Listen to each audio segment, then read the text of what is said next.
Have you ever experienced those moments in life where it feels like everything is going wrong all at once? You're having problems at work, you're fighting with your partner on the daily, you're having issues with money and keeping up with finances, your oldest friend breaks up with you, and to top it all off, stupid things keep happening, like your coat keeps getting caught on the door handle or something like that, and you just feel like, I am so done with life right now. Well, that's what the past 3 months have been like for me. Life has just been really, really difficult, and it feels like just one bad thing kept happening after another. And although many times in the past when I've been through these sorts of situations, I have allowed myself to sink into the depression and anxiety and the fear and the sorrow, this time round, I specifically, intentionally told myself, I do not want to experience that again. I don't want to go through the depression or the anxiety or the sadness or the grief. Yes, I can feel it, but I don't want to wallow in it. I don't want to sink into it. I knew that this time round I had to do things differently, and it was really hard to do, but the one thing that I did that allowed me to actually get there was that I did not label myself with one singular negative emotion and box myself into that emotion. I didn't sit there and tell myself the story over and over again in my head that I was sad, therefore I couldn't be hopeful, or that I was anxious and therefore I couldn't be brave. I completely let go of the black and white thinking that I have held onto in the past and that has felt so comfortable for me, and I allowed myself to be in two states at the same time: heartbroken and hopeful, to be sad and thankful, to be lost and to be driven to succeed. Instead of shying away from the discomfort of the cognitive dissonance that this caused, I embraced it and I allowed myself to sit within that cognitive dissonance and experience all of these contradicting things at once. And doing this has really helped me get through one of the most difficult times in my life, and it helped me keep my head above water instead of allowing me to drown in the situation, which is what I feel like the old me would have done and did in similar sorts of moments in my life. It really helped me to survive, and that is my biggest tip for you if you're going through the same situation. Make the active choice not to drown in the negativity.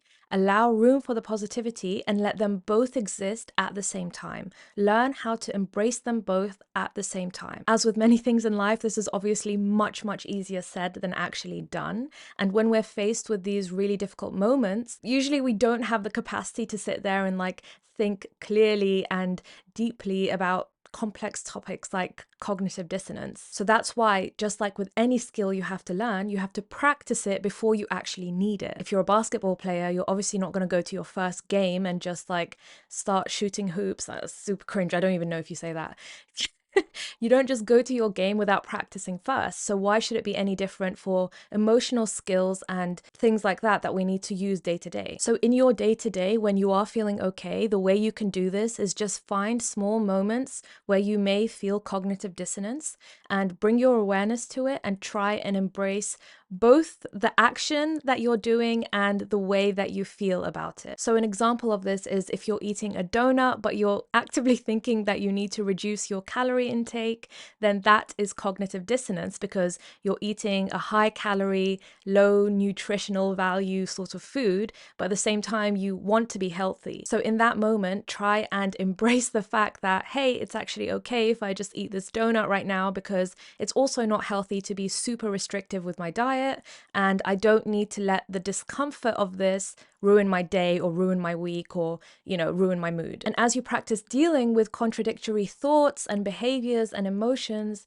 during those small moments in life, then it becomes much easier to draw on that and deal with them when you actually need it most in the bigger things in life. And this is really a skill. This is an emotional skill, and you can use it to develop your ability when you are in negative situations to see beyond it and draw in some of the positivity too. Learning this skill can really get you through some of the most difficult times in life because you never allow yourself to feel completely defeated. Taking care of our mental health and being patient and kind and caring with ourselves is extremely important, but it's equally as important to develop these mental skills and habits that help us build mental strength and resilience to stress. And sometimes that means doing uncomfortable things. So if you're watching this and you're currently going through the crappiest moment in life that you can think of, then I really want you to take on board these two things. Firstly, there is always light at the end of the tunnel. I have been through some of the darkest, longest tunnels, and I have always found light at the end. And secondly, please please try your best to step outside of the black and white thinking that we have all been conditioned to adopt and make room for contradictory thoughts and emotions. And this applies to everything in life. Make room for opposing views. Make room for people who are different to you or think differently to you. We don't all have to be the same. Our thoughts, our emotions, our behaviors don't always have to be in unison. Maybe not everything you think is always correct all the time. There is so much power in being able to allow yourself to be in two states at one time. And not to sound cringy or cheesy, but if I can do it, you can definitely do it too. It just takes some awareness and some practice. So please start practicing today. I'll catch you in the next video. Bye.